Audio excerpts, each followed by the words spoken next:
हम लोग के पास ऐसा क्या मैजिक फॉर्मूला है कि हम लोग कह रहे हैं कि एक साल में डिस्ट्रेस माइग्रेशन, मतलब मजबूरी में यहाँ से बाहर जाने वाले लोगों को रोक दिया जाएगा, किसी को नहीं जाना पड़ेगा।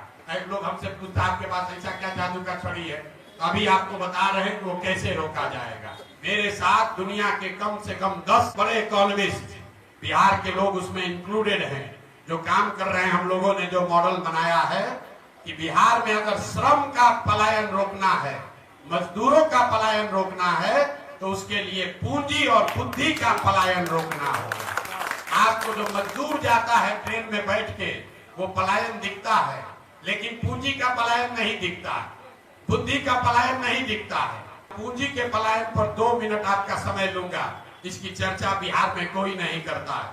पूंजी समाज में आता कहां से? पूंजी आने का 2 ही तरीका है। एक, जो पैसा आप कमाकर बचाते हैं, जो अर्जित करते हैं, खर्च के बाद जो बचता है वो आपका हुआ मूलधन। और पूंजी का दूसरा स्रोत है बैंकों से मिलने वाला कर्ज, लोन। तो ज्यादातर लोग कुछ हिस्सा अपना पैसा अपना बचत का लगाते हैं और 2/3 या 60% 70% पैसा लोन से लेते हैं, बिजनेस धंधा करने के लिए, गाड़ी खरीदने के लिए, घर बनाने के लिए। पूंजी की इतनी ताकत है और बिहार में पूंजी है ही नहीं। पूंजी क्यों नहीं है? क्योंकि यहाँ प्रति व्यक्ति आय है 32,000 रुपया। देश में प्रति व्यक्ति आय है 1,35,000। बिहार में प्रति व्यक्ति आय है 32,000।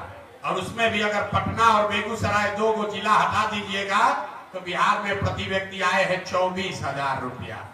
100 में 80 आदमी बिहार में आज की तारीख में भी 100 रुपया नहीं कमाता है। यहाँ बैठा हुआ बहुत आदमी तुरंत कहेगा कि मजदूरी 300 रुपया है तो 100 रुपया कैसे नहीं कमा रहा है? वो इसलिए कि घर में अगर बाल बच्चा लेकर 5 आदमी है, मजदूरी 1 आदमी करता है, अगर वो 300 रुपया भी कमाता है तो हर व्यक्ति पर 60 रुपया हुआ। और वो भी उसको 30 दिन मजदूरी नहीं है, 15 दिन मजदूरी मिली तो हर व्यक्ति पर 30 रुपया हुआ। तो ये आंकड़ा याद रखिए, 100 में 80 आदमी दिन में 100 रुपया नहीं कमा रहा है, तो खाने पीने के बाद उसके पास पैसा बचना ही नहीं है।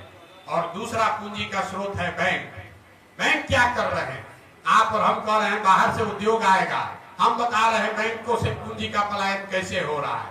रिजर्व बैंक ऑफ इंडिया एक आंकड़ा जारी करता है जो बताता है, एक अनुपात है CD रेशियो, मतलब कितना पैसा आपने बैंक में जमा किया और बैंकों ने उसके बदले में कितना पैसा ऋण व्यक्ति और समाज को दिया।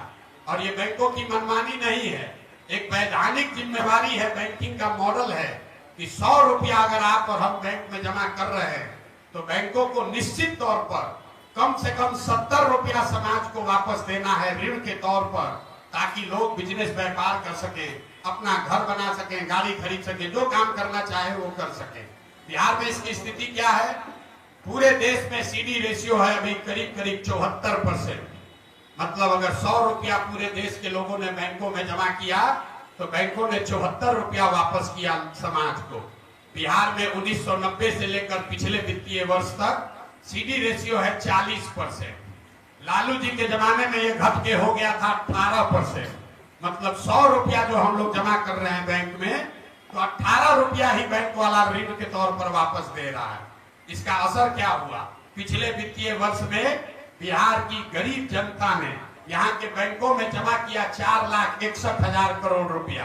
CD रेशियो अगर 70 होता तो बिहार के लोगों को 2,80,000 करोड़ रुपया लोन के तौर पर मिलना चाहिए था। मिला कितना? 1,61,000 करोड़। बाकी का पैसा कहाँ गया? बाकी का पैसा बैंकों ने यहाँ से उन राज्यों में ट्रांसफर कर दिया जहाँ उद्योग धंधे लग रहे हैं, जहाँ रोजगार है, जहाँ तरक्की है। गुजरात में, कर्नाटक में, केरल में, तमिलनाडु में, आंध्र प्रदेश और तेलंगाना में CD रेशियो 90 या उससे ज्यादा है। वहां के लोग अगर 100 रुपया जमा कर रहे हैं तो बैंक वाला 105 रुपया लोन दे रहा है। और बिहार की गरीब जनता 100 रुपया जमा करती है तो हमको आपको 35 रुपया 40 रुपया मिलता है। इसका नतीजा क्या हुआ? 1990 से लेकर पिछले फाइनेंशियल ईयर तक बिहार के बैंकों ने 26 लाख करोड़ रुपया, इसको ध्यान रखिए, 26 लाख करोड़ रुपया बिहार के लोगों की जमा पूंजी बैंकों ने यहां से ट्रांसफर कर दिया दूसरे राज्यों में। और आप सोच रहे हैं कि कोई 2000 करोड़ रुपया लाकर चीनी मिल बना दे। अरे अपना घर लूट गया। 26 लाख करोड़ रुपया बैंकों ने बिहार के लोगों का दूसरे राज्य में दे दिया, और आप और हम सोच रहे हैं कि 2000 करोड़ रुपया कोई बाहर से लेकर आए। अब आप कहिएगा भैया सरकार में कोई इसका बात क्यों नहीं कर रहा है? बिल्कुल इसका बात होना चाहिए। आपकी जानकारी के लिए बता दें कि सीडी रेशियो को देखने के लिए मुख्यमंत्री की अध्यक्षता में कमेटी है, जिसको हर महीने बैठना है, जिसको ये सुनिश्चित करना है कि बैंक ये पैसा लोगों को दे। लेकिन जैसे डॉक्टर इंजीनियर मुख्यमंत्री का बात नहीं सुन रहा है, जैसे पुलिस और शिक्षक बात नहीं सुन रहे हैं, जैसे सीओ वीडियो बात नहीं सुन रहा है, वैसे बिहार में बैंक वाले भी मुख्यमंत्री का, सरकार का बात नहीं सुन रहे हैं। इसीलिए ये दुर्दशा है। तो जन सुराज का जो प्रयास है कि अगर 70% भी सीडी रेशियो बिहार में कर दिया जाए तो हर साल करीब करीब 2.5 लाख करोड़ रुपया एडिशनल यहाँ इन्वेस्ट होने लगेगा।